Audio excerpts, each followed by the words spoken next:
ఈరోజు మనం యుద్ధం చేసేది ఒక చంద్రబాబు నాయుడుతో కాదు, యుద్ధం చేసేది మనం ఒక చెడిపోయిన ఒక వ్యవస్థతో యుద్ధం చేస్తూ ఉన్నాం. ఒక ఈనాడు, ఒక ఆంధ్రజ్యోతి, ఒక TV5, వీళ్ళకు తోడు వీళ్ళ దుర్మార్గమైన ఒక సోషల్ మీడియా ఎంపైర్, రాక్షసులతో యుద్ధం చేస్తూ ఉన్నాం. ఈ రాక్షసులు ఎంత దారుణమైన వాళ్ళు అంటే, వీళ్ళే ఒక అబద్ధం క్రియేట్ చేస్తారు, వీళ్ళే ఆ అబద్ధానికి రెక్కలు కడతారు, వీళ్ళే ఆ అబద్ధాన్ని గోబెల్స్ ప్రచారంలో భాగంగా ఇంతమంది కలిసి ఒకే మాట మాట్లాడడం మొదలు పెడతారు. ఇటువంటి దుష్ప్రచారాన్ని మనం తిరిగి తిప్పి కొట్టగలగాలి అని అంటే అంతకన్నా స్ట్రాంగ్గా మన సోషల్ మీడియా తయారు అయితే తప్పనిచ్చి మనం కొట్టలేం. గ్రామ స్థాయిలో జరుగుతూ ఉన్న అన్యాయాలను మనం సోషల్ మీడియాలోకి తీసుకొస్తాం. మన మెసేజ్ కూడా పార్టీ ఇక్కడ నుంచి మెసేజ్ ఇస్తే గ్రామ స్థాయిలోకి పర్కులేట్ అవుతుంది. ఇది సోషల్ మీడియా పవర్. ఒకవైపున నియోజకవర్గంలో జరుగుతూ ఉన్న ఆకృత్యాల మీద వాళ్ళు చూపించడం మొదలు పెడతారు. రెండో వైపున మనం ఇక్కడి నుంచి ఏదైనా మెసేజ్ ఇచ్చినప్పుడు ఇన్ని లక్షల మందికి, ఇన్ని కోట్ల మందికి పర్కులేట్ అవుతుంది ఒకే వాయిస్ కింద. ఇది జరగాల. This is the biggest challenge. ఈ వర్క్షాప్కు ఇక్కడికి ఈరోజు పార్టీ జిల్లా అధ్యక్షులందరినీ, వీరినే కాకుండా పార్టీ అనుబంధ విభాగాలకు సంబంధించిన అధ్యక్షులను, మిమ్మల్ని అందరినీ కూడా ఈరోజు ఇక్కడికి ఆహ్వానించడానికి ప్రధానమైన కారణం ఏమిటో బహుశా మీ అందరికీ కూడా తెలిసే ఉంటుంది. ప్రతిపక్షంలో ఉన్నప్పుడే నిజంగా మనకు ఆ వెసులుబాటు ఉంటుంది, ఆ టైము ఉంటుంది, ఆ ధ్యాస ఉంటుంది, ఆ ఫోకస్ ఉంటుంది. ఇది నిజంగా మనకు ఒక అవకాశం కింద కూడా తీసుకోవాల్సిన అవసరం ఉంది. ఎందుకనంటే దాదాపుగా 15 సంవత్సరాలు మన పార్టీ పెట్టి రకరకాల ఎన్నికలు ఈ 15 సంవత్సరాల్లో మనం చేసినాం.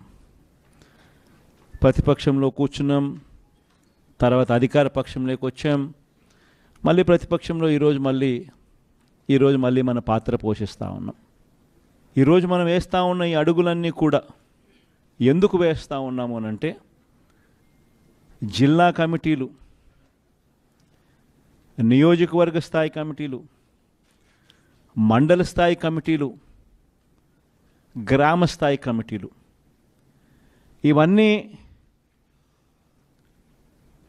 ఎలా ఉన్నాయి, ప్రతి గ్రామంలో ఇవన్నీ కూడా ఎఫెక్టివ్గా స్ట్రక్చర్డ్ ఫార్మాట్లో ఉన్నాయా లేవా, ఇవన్నీ కూడా ప్రతి గ్రామంలోనూ స్ట్రక్చర్డ్ ఫార్మాట్లోకి ఎలా తీసుకొని రావాలి అన్న అంశాల మీద మనకు అవగాహన పెరగాలి. మనం చేయాల్సిన పాత్ర ఏమిటి అన్నది ప్రతి ఒక్కరికి కూడా అవగాహన ఉండాలి. ఆ పాత్రను మనం పోషించే విధంగా మనం అడుగులు వేయాలి. ఈ రోజు నుంచి 6 నెలల తర్వాత మళ్ళీ మనం ఇక్కడ కూర్చున్నప్పుడు ఆ రోజుటికి ప్రతి గ్రామంలోనూ కూడా మనం చేయాల్సిన ఈ గ్రామ కమిటీలు పేపర్లకు మాత్రమే పరిమితం అయిపోయే మెకానిజం మనం గన చేస్తే దానివల్ల లాభం ఉండదు. మీరు చేయాల్సింది ఏంటంటే దాని సూపర్విజన్, అది జరిగేట్టుగా చేయడం. ప్రతి గ్రామములో, ప్రతి నియోజకవర్గము, ప్రతి గ్రామం, అందులోని ప్రతి గ్రామంలోకి ఈ వ్యవస్థ ఉందా లేదా అన్నది మనం చూసుకోవడం, తయారు చేయడం. ఇలా చేయగలిగితేనే దేశంలో కల్లా నెంబర్ 1 పార్టీ ఏదైనా ఉంది అని అంటే అది మన పార్టీగా నిలబడగలుగుతుంది. 4 నెలల్లోనే ప్రజలకు ఈ ప్రభుత్వం మీద వద్దురనైనా ఈ ప్రభుత్వం అని అనిపించే అంత దారుణంగా పరిపాలన చేసిన ప్రభుత్వం బహుశా నాకు తెలిసినంత వరకు నేను ఎప్పుడు చూడలా. ఈ 4 నెలల్లో మాత్రమే ఆ పరిస్థితిని నేను చూస్తూ ఉన్నా. అంతటి దారుణంగా ఈరోజు పరిపాలన అనేది సాగుతూ ఉంది. మన ప్రభుత్వం మీద కానీ, మన మీద కానీ ఈరోజు ఏ గ్రామంలో అయినా కూడా వైఎస్ఆర్సీపీకి చెందిన ఏ కార్యకర్త అయినా కూడా సగర్వంగా తలెత్తుకొని కాలర్ ఎగరేసుకొని ప్రతి ఇంటికి పోగలిగే పరిస్థితి ఒక వైఎస్ఆర్సీపీ కార్యకర్తలకు మాత్రమే ఉంది.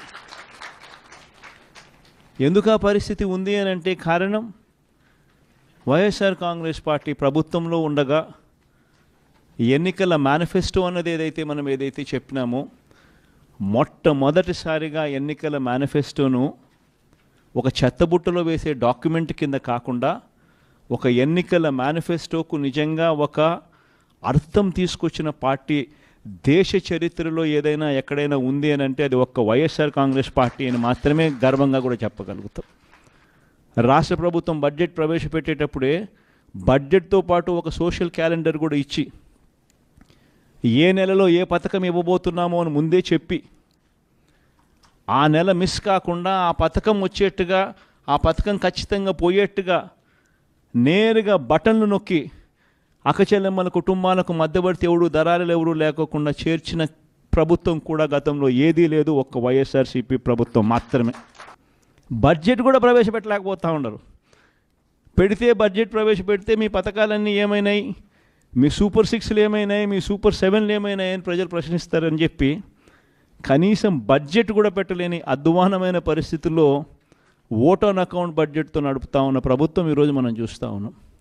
నువ్వు మళ్ళీ అబద్ధం ఆడుంటే బాగుండేది జగన్, ఒకసారి నువ్వు కూడా మళ్ళీ అబద్ధాలు ఆడితే బాగుండేమో అని చెప్పి మళ్ళీ ఒకసారి నన్ను ఎవరైనా అడిగితే, లేదు ప్రతిపక్షంలో కూర్చునేదానికైనా నేను వెనకాడను, కానీ అబద్ధం మాత్రం ఆడలేను అనే మాట నా నోట్లో నుంచి వస్తుంది. ఎందుకు చెప్తా ఉన్నానో తెలుసా ఈ మాట? బహుశా చాలామందికి నేను ఈ మాట అన్నప్పుడు బహుశా నచ్చకపోవచ్చు, కానీ ఎందుకు నేను ఆ మాట చెప్తా ఉన్నాను అంటే, విలువలు విశ్వసనీయత అన్న పదానికి అర్థం అనేది ఉండాలి. రాజకీయాలలో సరే అధికారంలో ఉంటాం, ప్రతిపక్షంలో ఉంటాం, మళ్ళీ అధికారంలోకి వస్తాం. కానీ మళ్ళీ మనం అధికారంలోకి రావాలి అని అంటే మళ్ళీ మనం అధికారంలోకి తీసుకొచ్చేది ఏమిటి? మన విశ్వసనీయత, మన క్రెడిబిలిటీ, మన విలువలు, మన విశ్వసనీయతనే మనం మళ్ళీ అక్కడికి తీసుకొస్తాయి.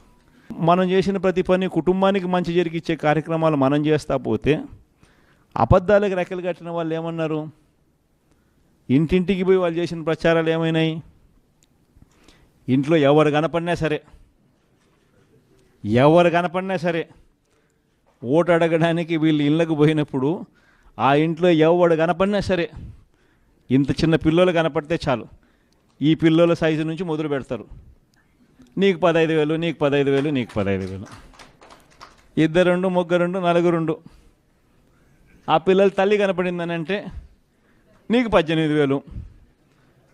ఆ పిల్లల తల్లికి చిన్నమ్మ కనపడిందని అంటే నీకు 18,000. ఆ ఇంట్లో ఆ తల్లులకు అత్త కనపడిందంటే, పెద్దమ్మ కనపడిందనంటే, 50 ఏళ్ళు పై చిలుకున్న పెద్దమ్మ కనపడిందనంటే నీకు 48,000. ఆ ఇంట్లో ఉద్యోగాల కోసం వెతుక్కునే ఒక 20 ఏళ్ళ పిల్లోడు అలా బయటకు వస్తే నీకు 36,000.